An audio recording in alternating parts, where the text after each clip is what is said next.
भाग क्रमांक 54. श्रीराम. विष्णुदूत जे होते त्यांना यमदूतांनी प्रश्न विचारला होता की इतकी पापं ह्या अजामिळाने केली आहेत, त्याचा आम्ही आत्ताच पाढा वाचून दाखवला तुम्हाला. तर आता सांगा की याला आम्ही का नेऊ नये यमलोकामध्ये? तुम्ही का त्याला अडवताय आम्हाला हे काम करण्यापासून? ह्याचं उत्तर आता तुम्हीच द्या. तेव्हा विष्णुदूत त्यांना म्हणाले की खरंच आम्हाला आश्चर्य वाटतं की तुमच्याकडे इतका महत्त्वाचा भाग दिलेला आहे की लोकांचे प्राण हरण करण्याचं काम तुमच्याकडे दिलेलं आहे, आणि प्राण हरण करून कुठे न्यायचं हे तुमच्याकडे काम आहे. इतकं महत्त्वाचं काम तुमच्याकडे दिलेलं आहे, आणि दुर्दैवाची गोष्ट ही आहे की तुम्हाला हेच माहीत नाही की कोणाला दंड द्यायचा, कोणाला देऊ नये, कोणाला कुठे न्यायचं हेच तुम्हाला माहीत नाही आहे, की कुठली व्यक्ती दंडनीय खरोखर आहे आणि कुठली नाही हे तुम्हाला काही नीट माहीतच नाही. आणि अशा या तुमच्याकडे हे असं महत्त्वाचं काम दिलं आहे की कोणाला कुठे न्यायचं हे तुम्ही ठरवणं. खरंच आम्हाला याचं दुःख वाटतं. पार्षद म्हणाले, नाही आम्हाला हे माहिती आहे, हे बरोबरच आहे, फक्त तुम्हीच सांगा की यांनी कुठल्या प्रकारची पुण्य केली आहेत, कारण आम्ही पापांचा त्याचं जे रास किती आहे ती सांगितली, किती पापं केली ते. तेव्हा विष्णुदूत म्हणाले की त्यांनी पापं केली हे बरोबर आहे, काही चुकीचं नाही, तुम्ही म्हणता ते बरोबर, त्यांनी पापं केली आहेत हे नक्की आहे, पण त्यांनी या सर्व पापांचं प्रायश्चित्त पण घेतलं आहे. तेव्हा ते म्हणाले, प्रायश्चित्त कधी घेतलं आहे? तर आम्हाला कुठे दिसलं नाही याचं प्रायश्चित्त. यमदूत म्हणतात त्याने प्रायश्चित्त असं कुठे आयुष्यात घेतलं असं आम्हाला तर काही दिसलं नाही. हा तर सतत त्या वेश्यांच्याच मागे होता, संपूर्ण आयुष्य त्याने तिथेच घालवलं. त्यामुळे त्याने प्रायश्चित्त कधी घेतलं हा एक आश्चर्याचा भाग आहे. तर तुम्ही म्हणता ह्याचं प्रायश्चित्त झालेलं आहे, कधी घेतलं आहे प्रायश्चित्त हे पण सांगा, आणि काय घेतलं आहे हेही आम्हाला सांगा. तेव्हा विष्णुदूत म्हणाले, प्रायश्चित्त घेतलं आहे. अहो त्यांनी जेव्हा त्याचा अंतकाळ जवळ आला आहे त्यावेळेस त्यांनी नारायणा नारायणा तू कुठे आहेस, ये लवकर, अशा प्रकारे त्यांनी टाहो फोडला होता. एक प्रकारे तो सतत हे म्हणत होता की नारायण नारायण कुठे आहेस. तर मग अशा प्रकारे जर हा जे काही त्यांनी केलं हे प्रायश्चित्तच आहे. त्यांनी हे जे काही केलं आहे त्याच्यामुळे त्याची पापं जी आहेत ती पापं सगळी जी आहेत ती सगळी निघून गेलेली आहेत. आणि म्हणून आम्हाला असं वाटतं की आता हा पापमुक्त झालेला आहे, याला प्रायश्चित्त मिळालेलं आहे. तर मग प्रायश्चित्त जर घेतलं असेल तर मग त्याला तुम्ही न्यायची गरज नाही ना, यमलोकाकडे तुम्हाला न्यायची गरज काय? आणि म्हणून आम्हाला असं वाटतं की तुम्ही असं करू नये. आणि आमच्या माहितीप्रमाणे हे जे त्यांनी केलं आहे हे खूप मोठी गोष्ट केली आहे, आणि असं झाल्यामुळे त्याचे सगळं पाप नष्ट झालेलं आहे. एक प्रकारे त्यांनी नामाचाच महिमा सांगितला बघा.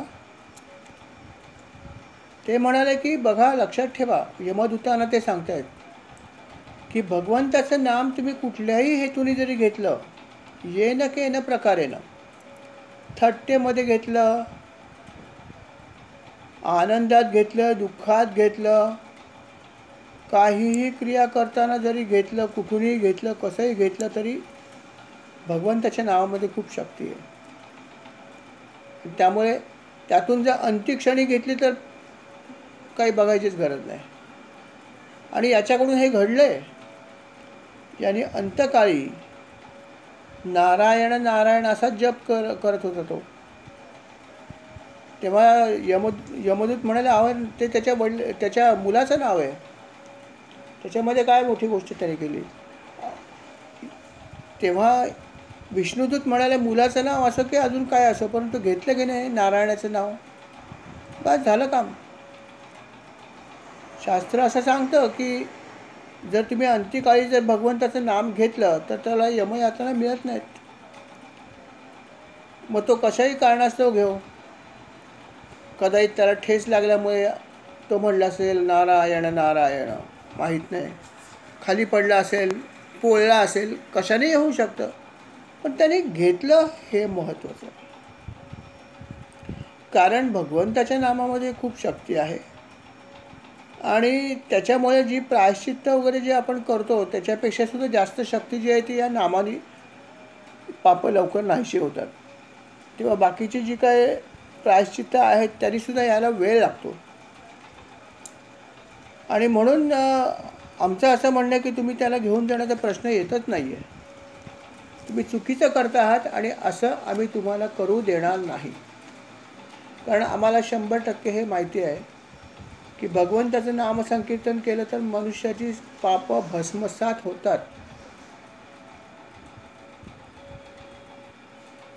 त्याने हेही सांगितलं की बघा, तुम्हाला उदाहरण देतो की एखादं जर आपण औषध घेतलं शक्तिशाली, आजच्या भाषेमध्ये स्ट्रॉंग अँटीबायोटिक घेतलं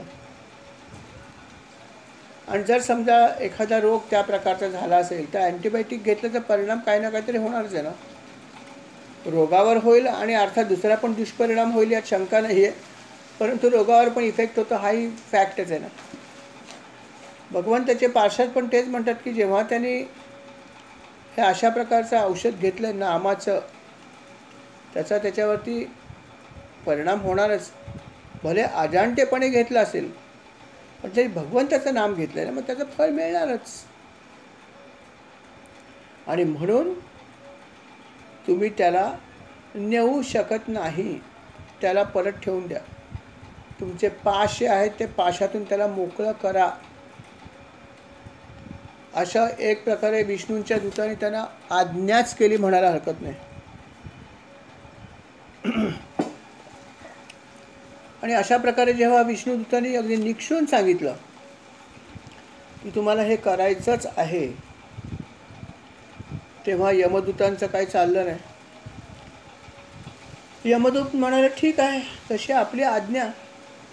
आणि ते तिथून सरळ निघाले आणि यमराजाकडे गेले.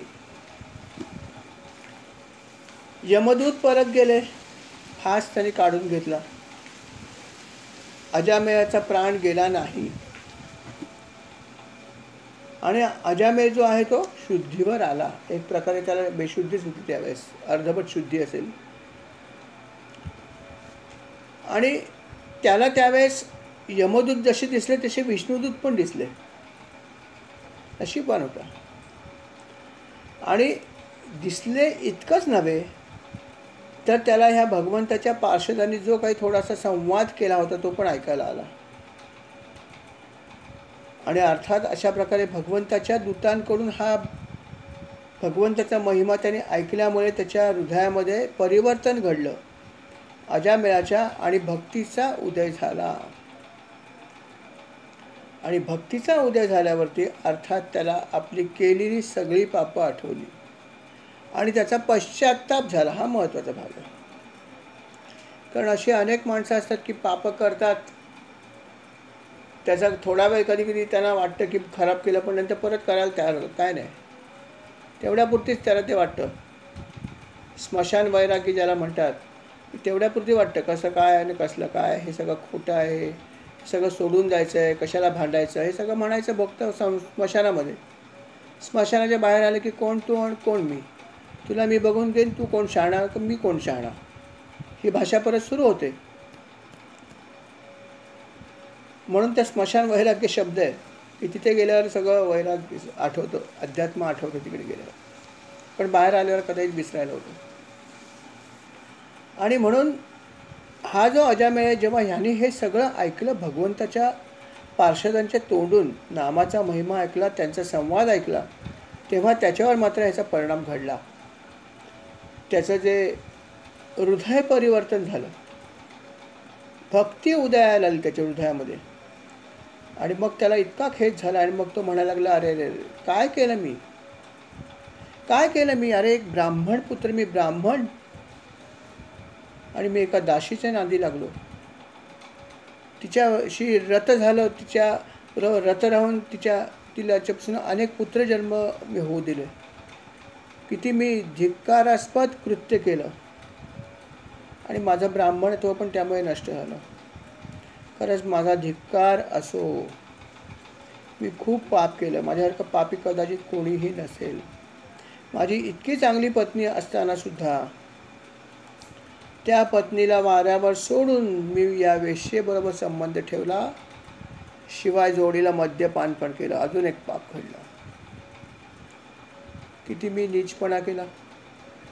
माझे आई वडील होते, दोघंही वृद्ध होते. खरं पाहिलं तर त्यांची सेवा करायला मी पाहिजे होतं, पण मी केली नाही. त्यांना पण वाऱ्यावर सोडून दिलं, त्याग केला त्यांचा. किती कृतज्ञ आहे मी. काय माहिती मला कुठल्या नरकामध्ये जागा मिळेल की नाही, काय माहिती. कारण अशा लोकांना प्रचंड असं पाप लागतं आणि प्रचंड अशा नरक यातना भोगाव्या लागतात असं मी ऐकलं आहे. पण आत्ता जे मला काही वेळापूर्वी एक जे दृश्य दिसलं, काय माहिती स्वप्न होतं का काय, की मला हे अकराळ विकराळ स्वरूप असलेले असे काळे दूध आलेले मी बघितले होते आणि त्यांच्या हातात फास पण होता आणि त्यांनी माझ्या अंगावर टाकलं, हे पण मला दिसलं होतं. आणि हे सगळं दिसलं होतं आणि थोडंसं मला आठवतं आहे. आणि त्याच्यात मला हेही नंतर आठवलं की अत्यंत सुंदर असे 4 सिद्ध पुरुष तिथे आले आणि त्यांना आडकाठी केली आणि मग त्यांच्या आपसात काही संवाद झाला आणि नंतर जे आहे ते मला त्याने सोडून दिलं. हे सगळं घडलं आहे असं मला वाटतं. मला नीट समजत नाही की हे स्वप्न होतं का सत्य होतं, पण मला हे आठवतं आहे. पण मी तर खूप पापी आहे. मग माझ्या बाबतीत असं कसं घडलं असेल? हा, माझ्या तोंडामध्ये नक्कीच नारायण हा शब्द आला होता, हे नक्की आहे. पण ते तर माझ्या मुलाचं नाव आहे. कदाचित भगवंताचं नाव मी घेतलंच नसतं, पण तो माझा मुलगा असल्यामुळे कदाचित घेतलं असेल. पण आता जे काय घडलं ते घडलं. आता खरं घडलं का खोटं घडलं, स्वप्न बघितलं का काय, ह्याचा ते आता मी विचार करणार नाही. आता माझ्या मनामध्ये वैराग्याचा उदय झालेला आहे आणि खरोखर झाला होता. त्याचं मन पलटलं होतं. आपण यांचा रामदास स्वामीचा एक अभंग खूप छान म्हणतो. काही केल्या तुझे मन पालटेना, मन पालटेना. काही केल्या तुझे मन पालटेना, मन पालटेना. दास म्हणे जना, दास म्हणे जना. सावधान आरंभी वंदीन अयोध्येचा राजा. किती सुंदर आहे भजन. आणि बघा काय म्हणलं त्यांनी, रामदास स्वामींचं आहे की काही केलं तुझे मन पालटेना. खरंच माणसाचं मन पालटत नाही. पाप करतो मनुष्य करताना, काय नाही करतो आणि परत थोड्यापुरती कधी कधी वाटतं परत पाप करायला लागतो. काय नाही, तेवढ्यापुरती वाटतं की नाही नाही चुकीचं केलं, काय नाही, परत आला मोह की परत करू. आणि असं मनुष्याचं होत असतं. या सगळ्या ज्या वासना आहेत त्यामुळे आपलं मन जे आहे ते बेकअप होतं. आणि मनाला किती जरी समजावलं की अरे हे असं करू नको, तरी मन पालटेना. मन माणसाचं पालटणं सगळ्यात मोठी गोष्ट आहे. सगळ्यात मोठी गोष्ट आहे की माणसाच्या मनाचं परिवर्तन होणं कठीण गोष्ट. मन लागो रे लागो रे. दुसरं भजन, मन लागो रे लागो माझे गुरु भजनी किंवा गुरुचरणी. कठीण गोष्ट. चांगली आहे पण ती कठीण आहे ना. माझं मन जे आहे ते नेहमी वासनेकडे धावत असतं न सांगता. आणि म्हणून तर रामदास स्वामी म्हणतात की मन जे आहे हे फार चंचल आहे. आणि म्हणून ते रामापायी लावा. चंचल हे मन रामापायी लावा, तेने तो विसावा होईल जीवा. किती सुंदर सांगितलं की या मनाला व्यसन घालायचं एकच उपाय आहे, राम नाम घ्या, नामस्मरण करा. दुसरा उपाय नाही आहे. आणि त्याला संयम करणं हे खूप कठीण आहे. मन पलटतच नाही. काहीही करा, कितीतरी प्रयत्न करावे लागतात, खूप प्रयत्न करावे लागतात. पण या ठिकाणी या अजामयाचं मनच नेमकं पलटलं होतं. बघा किती मोठी गोष्ट घडली होती की मन कधीही मनुष्याचं सहसा बदलत नाही. फार कठीण गोष्ट आहे. पण आज या अजामिळाला पश्चाताप झाला. म्हणला नाही, हे एवढं पाप मी केलं, आता परत कधीच करणार नाही. कारण अर्थात याचं कारण म्हणजे भगवंताच्या पार्षदांचा संवाद त्याला ऐकायला मिळाला, त्याचा परिणाम घडला आणि तो म्हणाला, आता मी हे परत कधीही करणार नाही. आता मी याच्या उलट करीन. सगळं जी पापं केली ती आता धुण्याचा प्रयत्न करीन. आता याच्यामुळे मी चांगलं वागीन, सर्वांशी चांगला व्यवहार करीन, जे दुरित आहेत त्यांच्यावर मी मदत करीन, त्यांना दुःखितांवर मी आश्रय देईन त्यांना. आणि अशा प्रकारे हे सगळं मी करीन. आता मी याच्यापुढे कुठल्याही प्रकारचं वाईट गोष्ट करणार नाही.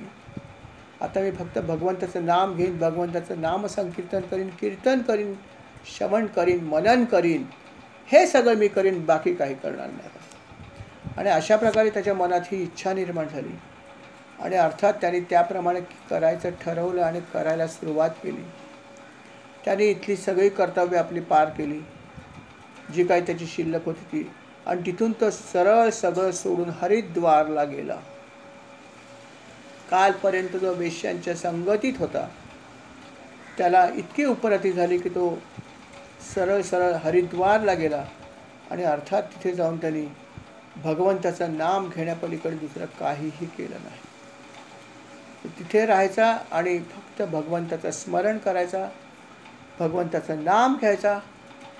तिथे असलेल्या अर्थात गंगेमध्ये त्याने अर्थात तीर्थामध्ये स्नान केलं अनेक वेळा. प्रत्येक वेळेस तो स्नान करायचा आणि भगवंताचं नाम घ्यायचं. हेच फक्त त्यांनी उर्वरित आयुष्यामध्ये केलं. आणि यथावकाश जेव्हा त्याचं आयुष्य पूर्ण झालं त्यावेळेस भगवंताचे पार्षद त्याला घेण्यासाठी प्रत्यक्ष परत एकदा आले आणि अर्थात त्याने आपला देह त्याग केला आणि भगवंताचे पार्षद त्याच्या आत्म्याला घेऊन अर्थात विमानाने भगवंताकडे घेऊन गेले. अशा प्रकारे हा जो पापी होता, अजामिळाला पापी ही डिग्री होती एक प्रकारे.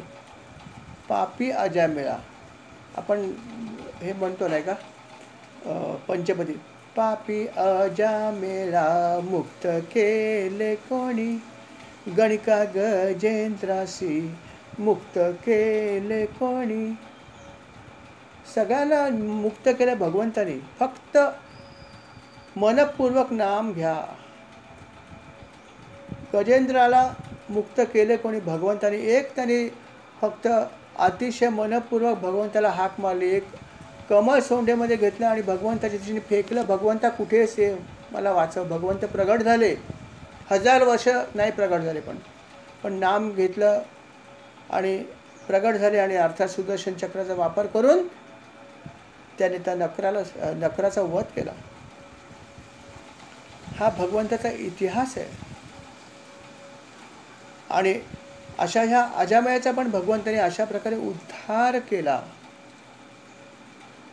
आणि ही त्याची बुद्धी जी आहे ती अर्थात त्याला भगवंताच्या पार्षदांचं दर्शन झाल्यामुळे झालं. आणि अर्थात भगवंताच्या पार्षदांचं दर्शन घडलं याचं कारण त्याने घेतलेलं नाम होतं. आणि अशा प्रकारे नामाचा महिमा जो आहे तो या ठिकाणी सांगण्यात आला. शुकमुनी म्हणतात की हा जो अध्याय आहे हा अतिशय पुण्य देणारा अध्याय आहे. त्यांनी असं म्हणलं की हा जो अजामिळाची ही जी कथा आहे, जो मनुष्य श्रद्धेने ऐकतो किंवा श्रद्धेने इतरांना सांगतो, श्रवण किंवा कीर्तन, तुम्ही आज ऐकलीच श्रद्धेने, खूप चांगली गोष्ट आहे, नक्कीच भरपूर पुण्य मिळणार आहे.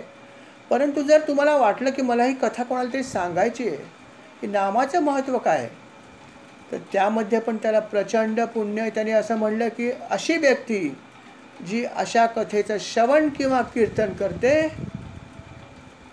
ती कधीही नरकात जात नाही.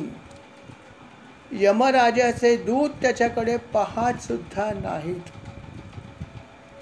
कारण त्याने हे अशा प्रकारचं काम केलेलं.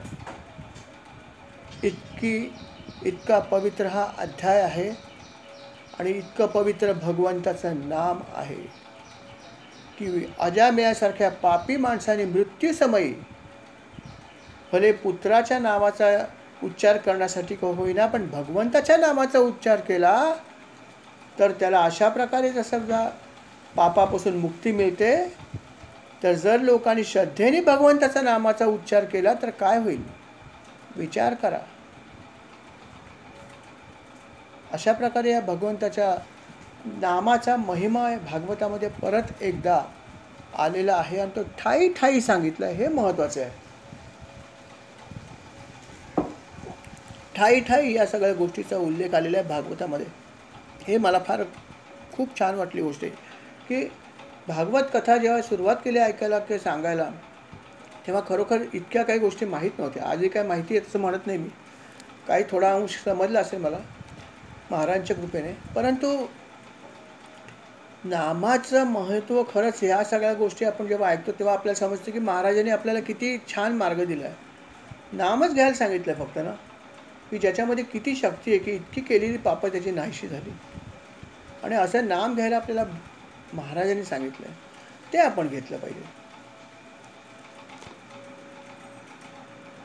यानंतर पुढे काय घडलं हा एक महत्त्वाचा भाग आहे की राजा जो होता तो कथा ऐकत होता.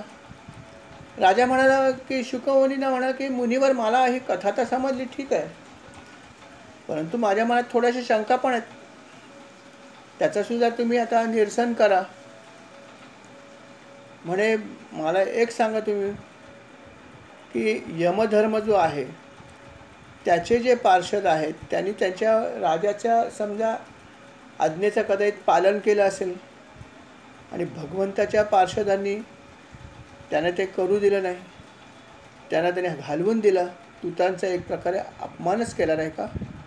मग दूतांच्या मनामध्ये नक्कीच याविषयी आपल्या भाषेमध्ये म्हणायचं तर कन्फ्युजन निर्माण झालं असेल, संभ्रम निर्माण झाला असेल की काय बरोबर आहे आणि काय चुकीचं आहे, आपण जे आजपर्यंत केलेलं बरोबर केलं आहे का चुकीचं केलं आहे असं वाटलं असेल नाही का? काय झालं हे याच्या संदर्भात पुढे काय समजू शकेल का? ह्याचा पुढचा भाग काय आहे का तुमच्याकडे? तेव्हा मुनिवर म्हणे हो आहे ना, ऐक की. म्हणे की हा जेव्हा अजामेय त्याला सोडून जेव्हा यमदूत निघाले तेव्हा ते इथून सरळ निघाले आणि अर्थात त्यांच्या स्वामीकडे गेले, यमलोकामध्ये गेले. यमलोकामध्ये तिकडे ते गेले आणि अर्थात यमलोकाचं दुसरं नाम आहे की संयमनीपुरी. याचे स्वामी अर्थात यमराज आहेत. हे यमराज तिथे बसले होते. यमदूत म्हणाले महाराज आज आम्ही तुम्ही सांगितलेलं काम न करताच परत आलो, माफ करा, आम्ही काय करू शकलो नाही. तेव्हा क्षमा असावी, आपल्या आज्ञेचं आम्ही पालन केलं नाही आणि त्याचं कारणसुद्धा आम्ही सांगू इच्छितो आणि आपल्याकडून काही गोष्टी आम्ही ऐकू इच्छितो. यमराज म्हणाला बोला काय बोलायचं. ते म्हणाले की आम्हाला हे माहिती आहे की जगामध्ये पाप होतं पुण्य होतं किंवा काही थोडंसं मधलाही भाग असतो की धड पाप नाही धड पुण्य नाही अशी कर्म करणारी लोक आहेत, वेगवेगळ्या प्रकारची लोक आहेत. पण या सर्व लोकांची जी काही कर्म असतील त्या सर्व कर्मांचं फळ देणारा शासक तर तुम्हीच आहात ना, अशी आमची कल्पना आहे. किंबहुना एकच असावा असंही आम्हाला वाटतं, कारण एकापेक्षा जर जास्त शासक असतील तर गोंधळ निर्माण होईल नाही का? आपणही म्हणतो नाही का की too many cooks spoils the food, असं आपण इंग्रजीत म्हणतो की अनेक जर स्वयंपाक करत जा, अनेक लोक जर स्वयंपाक करायला तर नीट फूड बनणार नाही, एकानेच कोणतरी करावं नाही का? हे जसं आहे तसं यमदूत म्हणतात की जगामध्ये शासक एकच असायला पाहिजे नाही का, आणि एकच आहे अशी आमची कल्पना आहे आणि ते तुम्हीच आहात ना. आणि तुम्हीच हे ठरवणार ना की कोणाला शासन काय करायचं, कोणाला नरकात जाऊ द्यायचं, कोणाला कुठे जाऊ द्यायचं, नरकात त्याला कुठल्या नरकात टाकायचे. इतके नरक आहेत 21, त्याचं वर्णन आम्ही ऐकलं आहे. ते हे सगळं तुम्हीच तर ठरवता ना. मग हे जर तुम्ही ठरवता तर मग असं कसं घडलं की भगवंताचे हे पार्षद आले आणि त्यांनी आम्हाला सांगितलं की असं करायचं नाही, तुम्ही केलं ते चालणार नाही वगैरे वगैरे वगैरे. आणि अर्थात त्यांच्यासमोर आमचं काही चाललं नाही हे पण खरी गोष्ट आहे. एरवी आम्हाला कोणीही मध्ये येत नाही या बाबतीमध्ये, परंतु आज पहिल्यांदा असं घडलं की त्या चौघांनी आलेल्या पार्षदांनी आम्हाला आडकाठी केली नव्हे, आम्ही फास घातलेला आम्हाला काढून घ्यायला लावला. असं आजपर्यंत कधी झालं नाही. आजपर्यंत असं कधीच घडलं नाही की आम्ही पास टाकला आणि तो परत काढून घेतला. हे असं जे काय झालं ते काय बरोबर झालं नाही असं आम्हाला वाटतं. आम्ही तरी त्यांच्याशी संवाद केला की का बाबा तुम्ही असं का करता वगैरे. त्यांनी त्यांच्याकडून उत्तर दिलं, परंतु आम्हाला खरंच काही गोष्टींची उत्तरं द्या की या ठिकाणी कोणी शासक अजून आहेत का. तेव्हा आपणच महाराज सांगा आणि आम्हाला क्षमा पण करा की आम्ही आपल्या आज्ञेचं पालन नीट करू शकलो नाही, तेव्हा याची आम्हाला क्षमा असावी. अशा प्रकारे यमदूतांनी पहिले आपल्या स्वामींची क्षमा मागितली. यमदूतांनी क्षमा मागितली तेव्हा यमराजाला कुठल्याही प्रकारे राग आला नाही. यमराज थोडासा हसला आणि तो काय म्हणाला ते ऐका. यमराजाने जे उत्तर दिले ते उत्तर देण्यापूर्वी भगवंताचं स्मरण केलं एकदा, आणि मग त्यांनी आपल्या दूतांना सांगितलं की ऐका मी काय म्हणतो ते. तुमचा जो हा समज आहे की या जगाचे सगळं जे काही पाप पुण्य आहे ते मी ठरवतो, शासक मीच असावा की मीच आहे वगैरे, अजून कोणी नसावा वगैरे, हे सगळं तुम्हाला वाटत तसं नाही आहे. अरे हे संपूर्ण जग जे आहे, हे संपूर्ण जग जे आहे, या सर्व जगाचा खऱ्या अर्थाने पालक चालक मालक एकच आहे, आणि ते म्हणजे भगवान विष्णू आहेत. आणि अर्थात त्यांच्या नियंत्रणाखालीच हे सगळं सुरू आहे.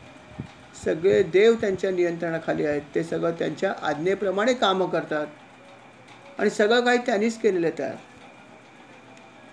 आणि त्यांचं नियंत्रण असल्यामुळे सगळे बरोबर काम करत आहेत, सगळीच लोक. आणि त्यांचं भय पण आहे, आणि अर्थात त्यांच्याकडे काय नाही हे सांगा मी. आणि त्यांच्याकडे जे ज्ञान आहे ते ज्ञान काय आहे हे आम्हाला पण नीट समजलं नाही. काही गोष्टी आम्हाला समजल्या आहेत, आणि ज्या काही समजल्या आहेत ते समजणारे लोक पण कमी आहेत. ते पण फार कमी लोक आहेत की ज्यांना काही समजलं. जसं मला काही गोष्टी समजल्या असतील, अर्थात भगवान शंकरांना काही गोष्टी माहिती आहेत, ब्रह्मदेवाला माहिती असतील, कपिल मुनीला माहिती आहेत. काही लोक नक्कीच आहेत की ते या काही गोष्टी जाणतात, पण सर्वांना माहीत नाही की भगवंत काय आहे, भगवंताची लीला काय हे पण कोणाला समजत नाही. त्यांची लीला आम्ही समजू पण शकत नाही, तर इतर लोक काय समजणार. आणि हेही लक्षात ठेव की त्यांचं ते सर्वोच्च असल्यामुळे ते आमचे पालक आहेत, मालक आहेत, सगळं काही तेच आहेत, हे लक्षात ठेव. तर तुझा हा जो प्रश्न आहे तुमचा की अजून कोणी आहे का, तर आहे. त्यांच्या आज्ञेप्रमाणे सगळं चाललेलं आहे. आणि त्यांनी जो धर्म सांगितला आहे, भागवत धर्म काय आहे, त्याचं खरं रहस्य मोजून 12 लोकांनाच खऱ्या अर्थाने माहिती आहे. 12 नावं दिलीत त्यांनी. कोण 12 लोक? ब्रह्मदेव, देवर्षी नारद, भगवान शंकर, सनत कुमार, कपिल मुनी, स्वयंभू मनु, प्रल्हाद, जनक, भीष्म पितामह, बली, शुकदेव आणि मी स्वतः. इतकेच लोक. असे 12 लोकांना फक्त भगवंताचा काही भाग स्वरूपाचा नक्की समजला आहे, पण बाकीच्यांना समजणं कठीणच आहे. त्यांनी जे काही सांगितलं आहे त्याच्यामध्ये हेच महत्त्वाचा भाग सांगितला की भगवंताच्या नामाला सर्वात जास्त महत्त्व आहे. कारण भगवंताचं नाम जर तुम्ही घेतलं श्रद्धेने, तर मनुष्याच्या पापांचा नाश नक्की होतो, असं यमधर्म सांगतो आहे. कोणाला? तर आपल्या यमदूतांना हा भाग महत्त्वाचा आहे. की सांगणारी व्यक्ती कोण आहे? तर जो मनुष्याच्या नव्हे जीवांच्या पापपुण्याचा हिशोब करतो, असा यमधर्म प्रत्यक्ष स्वतः सांगतोय की भगवंताचं नाम जे आहे ते फार फार पुण्य मिळवून देतं. त्याच्यामध्ये इतकी शक्ती असते की ते मनुष्याच्या पापाचा सुद्धा नाश करू शकतं. शकेल, करेलच असं नाही. याचं कारण काय की तुमची श्रद्धा किती, याला पण कधी कधी काही ठिकाणी आहे, काही ठिकाणी. आता अजामेयाच्या बाबतीत असं नाही घडलं. अजामेयाने पण थोडंसं माहीत नसताना पण घेतलं, पण त्यांनी फार आर्तपणे घेतलं. याला महत्त्व, आर्तपणासुद्धा पाहिजे. पण इतकं नक्की आहे की तुम्ही जर नाम घेतलं तर नामाचा परिणाम होणारच. त्यांनी तर म्हटलं तुम्ही नामाने ज्या प्रकारचं प्रायश्चित्त मिळतं ते मोठ्या मोठ्या प्रायश्चित्ताने पण मिळत नाही. आणि असं बऱ्याच वेळा होतं की हे जे विद्वान लोक आहेत, हे विद्वान लोक कधी कधी बऱ्याच गोष्टी जाणत असतात. त्यांना वेदांचं ज्ञान असतं, त्यांना बऱ्याच संस्कृत भाषा येत असतात. परंतु त्याच्यात होतं असं की ते वेदामध्ये सांगितलेल्या काही गोष्टी कर्मकांड आहेत त्याच्या मागे नेमके जातात. आणि त्याच्या मागे गेल्याने काही तुम्हाला म्हणावा तसा लाभ होत नाही. लाभ होतो पण जास्त लाभ होत नाही. आणि म्हणून काय होतं की ते जे करायला पाहिजे करत नाहीत. म्हणून तर महाराजांनी फक्त आयुष्यभर नामाचाच पुरस्कार केला. आणि म्हणून त्यांना अर्थात अनेकांनी विरोध केला. अनेक स्वतः महाराज ब्राह्मण होते आणि त्यांना अनेक ब्राह्मणांनी अर्थात विरोध केला आणि म्हणाले की काय तुम्ही असं करता, वेदवाणी उच्चारायची आपण तर तुम्ही त्याच्याऐवजी फक्त नामच घ्या का सांगतात ब्राह्मण असून, असं त्यांना अनेक लोकांनी सांगितलं. वादविवाद घातले. पण महाराज म्हणाले ते सगळं ठीक आहे, वेदांचं स्थान आहे आपल्या जागी मी मानतो, पण आता आपण नामच घेतलं पाहिजे असं महाराजांनी ठामपणे सांगितलं. आणि खरोखर हे जे इथे या ठिकाणी म्हणलं आहे की विद्वानांना सुद्धा कधी कधी हे लक्षात येत नाही. वेदवाणीमध्येच ते आसक्त होतात. पण संस्कृतमध्ये आहे ना वेदवाणी, भाषेचं आकर्षण आहे. संस्कृतमध्ये असेल तर आपल्याला श्लोक म्हणायला पण मजा येते. प्रार्थनासुद्धा जर संस्कृतमध्ये असेल तर म्हणताना आपल्याला आनंद होतोच, नॅचरली शक्ती आहे त्यात. पण त्याच्यामध्ये कधी कधी असं होतं की आपण त्याच्याशी निगडीतच सगळ्या गोष्टी करायला जातो. नाम जे आहे ते संस्कृतमध्ये नाही आहे, ते साध्या वाणीमध्ये आहे, सर्वसामान्यांना घेता येतं. आणि म्हणून कधी कधी आपल्याला त्याचं आकर्षण वाटत नाही. आपल्याला इतर काही स्तोत्रांचं किंवा मंत्रांचं वाटू शकतं, कारण ते वेगळ्या प्रकारे रचलेले आहेत. परंतु तसं नाही. यमधर्म स्वतः पण तेच सांगतो की केवळ नामामध्येच खऱ्या अर्थाने ही शक्ती आहे. आणि ते जर घेतलं तर हे उदाहरण आहे तुझ्याकडे काय घडतं. आणि हा महिमा आहे तो अर्थात आपल्या श्रींनी जाणलेला आहे, यात शंका नाही. आणि म्हणून तुम्ही नाम घ्या. अर्थात सगळ्या संतांनी नामाचा पुरस्कार केलेला आहेच आहे. संपूर्ण हरिपाठ तेच म्हणतो नाही का, हरिमुखे म्हणा हरिमुखे म्हणा पुण्याची गणना कोण करी. संपूर्ण हरिपाठामध्ये नामाचंच महत्त्व आहे. पूर्ण हरिपाठात बघा तुम्ही, त्याचा अर्थ बघा काय सुंदर आहे. आणि सगळे वारकरी यात काय करतात, नाम घेतच जातात ना. रामकृष्ण हरी आणि ज्ञानबा तुकाराम असा नामघोष करतच ते संपूर्ण वारी करतात. म्हणजे सगळं त्यांचं पुण्य आहे ते नामामध्ये आहे नाही का. देह एकीकडे काय करतो पण त्यांचं मुखामध्ये नाम चालू आहे सतत. आणि खूप पुण्य त्यांना त्यामुळे मिळत असेल. म्हणून तर म्हणतात की नाम घेत राहा तुम्ही. पुण्याची गणना कोण करणारा बसला आहे ना वरती. तुम्हाला गणना करायची गरजच नाही. नाम घेत राहा. 13 कोटी घ्या ना तर 23 कोटी घ्या ना तर अजून किती घ्या. मोजा किंवा न मोजा, मोजणारा बसलेला आहे वरती. तो गणना करणारच आहे सगळ्या गोष्टी, त्याशिवाय तुम्हाला पुढे गतीच मिळणार नाही आहे. पण नाम घ्या हा भाग त्यांनी सांगितला. आणि अशा प्रकारे यमधर्म जो आहे तो आपल्या दूतांना सांगतोय की आता तुम्ही मात्र हे तुम्ही काहीतरी शिका की जी व्यक्ती किंवा जो जीव अंतकाळी जर भगवंताचं नाम घेईल तर त्याला तुम्ही माझ्याकडे आणू नका, असं यमधर्म सांगतोय. कदाचित त्यांनी काही पापं केली पण असतील मोठी तुमच्या हिशोबात, बरोबर आहे. पण जर भगवंताचं त्यांनी नाम घेतलं असेल तर मात्र त्याला तुम्ही माझ्याकडे घेऊ नका, त्याला आणायची गरज नाही, असं तो आपल्या यमदूतांना सांगतो आहे. तो म्हणाला की जो मनुष्य भगवंताचं नाम घेत नाही किंवा त्याचं चिंतन करत नाही त्याचं संपूर्ण व्यर्थ गेलं सगळं. त्याचं संपूर्ण आयुष्य व्यर्थ गेलं. असं म्हणलंच नाही का की ज्याची जीभ नाम घेत नाही, ज्याचे जे चरण आहेत ते भगवंताच्या मंदिराची प्रदक्षिणा करत नाहीत, ज्याचे हात भगवंताला जोडले जात नाहीत, ज्याचे डोळे भगवंताला बघत नाहीत, ज्याची वाणी भगवंताचं नाम घेत नाही, ज्याचे कान भगवंताची स्तुती ऐकत नाही, असं सर्व जे आहे ते व्यर्थ आहे, याचा काही फायदा नाही आहे. या सगळ्या गोष्टी ज्या आहेत त्याचा उपयोग आपण भगवंताच्या स्मरणासाठी, बघण्यासाठी, ऐकण्यासाठी केला पाहिजे, तर त्या अवयवांचा फायदा आहे. अन्यथा फक्त धुळी समान ते आहे असं म्हणलं. म्हणून या गोष्टीचा आपण आपल्या इंद्रियांचा हा सदुपयोग आपण केला पाहिजे. जे करत नाहीत त्यांचा तो जन्म वाया गेला असं प्रत्यक्ष यमधर्म जो आहे तो आपल्या या दूतानं सांगतोय की लक्षात ठेवा किती मोठं नामाचा महिमा आहे. आणि त्यातून जर एखाद्या व्यक्तीने भगवंताचं नामाच्या जोडीला जर भगवंताचं चरित्र ऐकलं, त्याचं गुणश्रवण जर केलं किंवा त्याचं वर्णन जरी केलं किंवा कीर्तन जरी केलं, सांगितलं जरी कोणाला, तरी सुद्धा तुमचं हृदय जे आहे ते प्रेमाने भरून जातं आणि तुमचं चित्त शुद्धी होते. म्हणून त्याचं कथा आपण ऐकणं फार जरुरी आहे.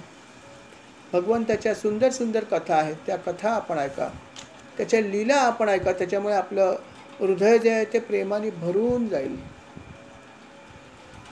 आणि मग एकदा का मनामध्ये आपल्या चित्तामध्ये जर का एकदा प्रेमभावना निर्माण झाली की मग ते नाम जे आहे ते नाम चांगल्या प्रकारे काम करेल.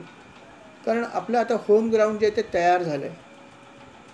जोपर्यंत चित्त आपलं शुद्ध होत नाही तोपर्यंत नाम जरी असलं तरी पण कधी कधी त्याचा जास्त उपयोग होत नाही. जास्त उपयोग करायचा तर जितकं चांगल्या प्रकारे आपण जमिनीची मशागत कराल तितकं जास्त फळ चांगलं येतं.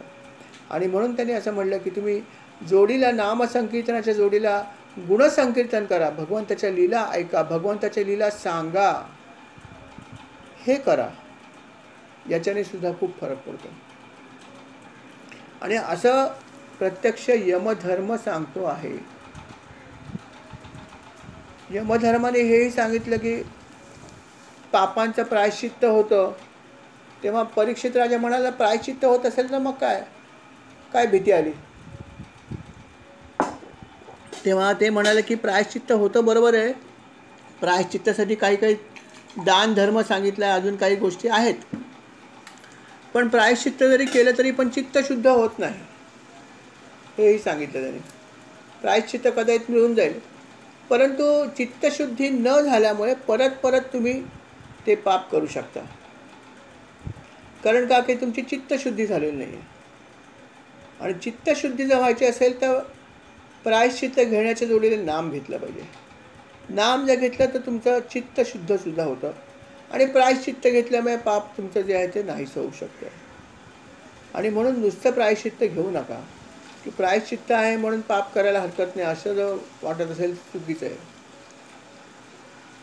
चित्त शुद्ध होणं हे खूप महत्त्वाचं आहे. आणि म्हणून ते चित्त शुद्ध करण्यासाठी सुद्धा नामच घ्या असं सांगितलं आहे. आणि अशा प्रकारे हा नामाचा महिमा त्यांनी ठाई दिलेला आहे की तुम्ही नाम घेत सगळ्या गोष्टी करू शकता. कुठलीही गोष्ट करायला तुम्हाला त्यांनी सांगितलं आहे की करू नका. संसारामध्ये जन्म घेतला आपण तो अर्थात भोगांचा उपभोग घेण्यासाठीच घेतला आहे. भोग जे आहेत ते भोगण्यासाठीच घेतलेलं आहे. मग ते चांगले असोत किंवा वाईट असोत ते भोगायचेच आहेत. फक्त जोडीला अर्थात एक गोष्ट आपण करायला पाहिजे की नामात रंगुनी या व्यवहारी सर्व भोग सेवावे. की नाम घेता मी सगळे भोगाच्या आनंदाने सेवन करेन, काही त्याच्यामध्ये प्रश्न नाही. कारण नाम असेल तर मला त्याची आसक्ती लागणार नाही, असं संतांनी सांगितलं, असं महाराजांनी पण सांगितलं की हे तुम्ही करत राहा. हे केलं तर तुम्हाला तुमचा भोग भोगायला कुठल्याही प्रकारची अडकाठी नाही. भोग भोगण्यासाठीच तर तुमचा जन्म आहे. तेव्हा तुम्ही बिलकुल सगळ्या गोष्टीचा आस्वाद घ्यायला हरकत नाही.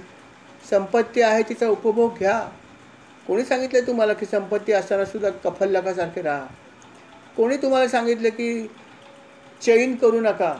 अरे पैसे आहेत तुमच्याकडे, तुमच्या नशिबानेच मिळालेत ना, तुमच्या पुण्यामुळेच मिळाले असतील ना, त्याचा उपभोग घ्या. अरे उपभोग न घेणंसुद्धा पाप आहे एक प्रकारे. तोही भाग आलेला आहे भागवतामध्ये. काही लोक पैसे स्वतः जमा करतात पण त्याचा उपभोगच घेत नाही, स्वतःही घेत नाहीत आणि दानधर्म तर नाहीच करत. आणि मग ते सुद्धा पापच आहे एक प्रकारे. कारण जेव्हा कोणी एखादा याचक आपल्याकडे येतो, आपण कंजूस मारवाड, जिथे मी माझ्या स्वतःसाठी पैसे खर्च इतरांना काय देणार, पैसे फक्त साठवून ठेवलेत कवडी चुंबकासारखे, आणि हे पापच आहे. पैसा थोडासा खर्च करा ना. असं काही ठिकाणी म्हटलं की 30% जो आपला इन्कम आहे तो खर्च करावा दान धर्मासाठी, असंही म्हणलं काही ठिकाणी. किमान 25 ते 30% जर शक्य झालं, जर तुमच्याकडे जबाबदाऱ्या काही नसतील, जर शक्य असेल तर हा इतका पैसा दान केल्याला हरकत नाही. कुठे करायचं तर तुमचा प्रश्न आहे. सन्मार्गिक अर्थात गेला पाहिजे. हल्ली दान धर्म मागायला लोक खूप बसलेले आहेत. संस्था आहेत त्या किती जेन्युइन आहेत याची खात्री करा. जेन्युनिटी नसेल तर अजिबात देऊ नका. पण अपात्र ठिकाणी दान दिलं तर तेही आपल्याला त्याचं फळ मिळत नाही. म्हणून त्याची जेन्युनिटी खात्री करा की ही संस्था खरोखर काय करते, काम पैशाचा वापर कुठे करते, काय करेल ह्याची नीट चौकशी करा आणि मग दान करा. मग ते संस्थेला करा, व्यक्तीला करा, कोणालाही करा, पण खरोखर आवश्यक आहे तिथेच दान करा, अन्यथा दान करू नका. पण जर माहीत असेल तर जरूर काही टक्के दान आपण जरूर करावा. हे भागवतात पण त्यांनी म्हणलेलं आहे. आणि अनेक लोक असा करतात की ते त्यांच्या इन्कममधला काही भाग बाजूला काढूनच ठेवतात आणि ते दरवर्षी दान करतात कुठल्या ना कुठल्या तरी संस्थेला, वेगवेगळ्या संस्थेला देतात. जसं ते कंपन्यांनी सांगितलं की CRS फंड आहे, कंपल्सरी, अर्थात त्यांना टॅक्स लागत नाही म्हणून ते करतात. परंतु आहे ना की काही टक्के जर त्यांनी दान धर्म किंवा चांगल्या प्रकारे चॅरिटी केली तर त्यांचा टॅक्स वाचतो, गव्हर्नमेंट वाचवते ना.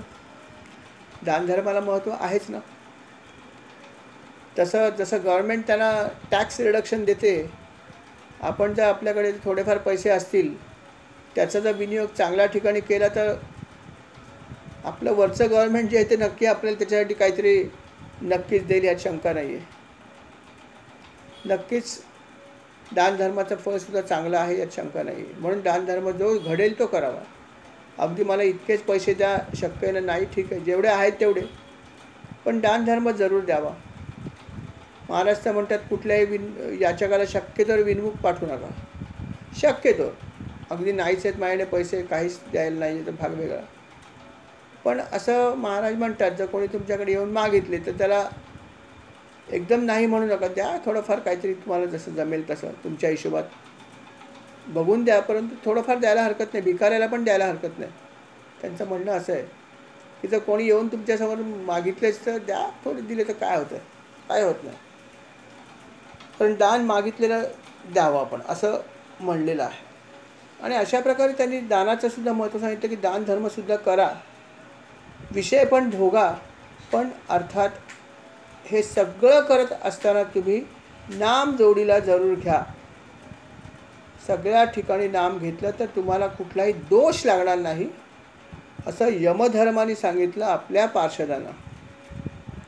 आणि म्हणाले की हे लक्षात ठेवा की ह्याच्या पुढे तुम्ही कधीही भगवंताच्या अशा प्रकारे भक्ती करणाऱ्या भक्ताला माझ्याकडे घेऊन येऊ नका. त्याच्यासाठी माझ्याकडे जागा नाही, त्याच्यासाठी वेगळी जागा आहे. तिकडे ते भगवंताचे जे पार्षद असतील ते त्याला नेतील, कुठे न्यायचं ते, कुठल्या लोकात न्यायचं ते, पण माझ्याकडे आणायची त्यांना गरज नाही. अशा प्रकारे त्यांनी आपल्या दूतांना खूप असा उपदेश केला. यमदूताने हा सगळं उपदेश केला आणि अर्थात त्याचे सगळे सेवक जे होते ते ऐकत होते. आणि ऐकल्यावर अर्थात त्यांना पण थोडा धक्काच बसला की बापरे, असं पण आहे काय. अर्थात धर्मराजांनी सांगितलं, यमराजांनी सांगितलं म्हणलं ती काय प्रश्न आला की ज्याला ह्या गोष्टीचा न्याय निवाडा करायचा अधिकार दिला आहे भगवंतांनी, त्यांनीच हे सगळं सांगितलं आहे भागवतामध्ये. त्यामुळे अर्थात ते त्रिवार सत्य आहे यात शंका नाही. आणि अशा प्रकारे हे जे कथेतला हा जो भाग आहे, ही जी माहिती आहे, ही माहिती जी आहे ती अर्थात शुकमुनीने जी आहे ती परीक्षित राजाला त्याच्या प्रश्नाच्या उत्तरावरती दिली. त्यांनी हे पण सांगितलं की मलासुद्धा ही माहिती कुठून मिळाली आहे, तर अगस्त्य मुनी जे आहेत त्यांनी मला ही विशिष्ट माहिती दिली. असंही त्यांनी सांगितलं की असं तर ज्ञान त्यांना कुठून कुठून मिळालेलं आहेच आहे, शंकाच नाही शुकमुनींना.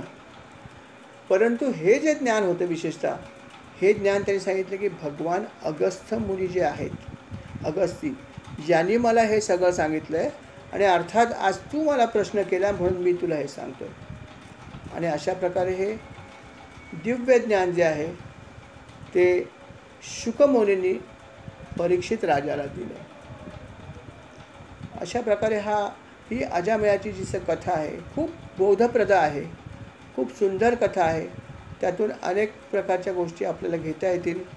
त्यातून अनेक तथ्य आपण जर काढायची म्हणली तर हीच काढू शकतो की एक म्हणजे आपल्यावरती संयम ठेवा, आपला पाय कधी घसरू नका देऊ. कितीतरी चांगली भक्ती असेल तरी सांभाळून राहा. वाट निसरडी आहे, जसं अजामेळाचा पाय घसरला आपलाही घसरू शकतो. सावधान राहा आणि भक्ती करा, वाममार्गाकडे जाऊ नका. भगवंताचं नाम सतत घेण्याचा प्रयत्न करा, म्हणजे अंतकाळीसुद्धा ते आपल्या मुखामध्ये येईल. आणि अशा प्रकारे जर आपण भक्ती केली तर भगवंत नक्कीच आपल्याला त्यांच्या जवळ बोलवेल, यात शंका नाही.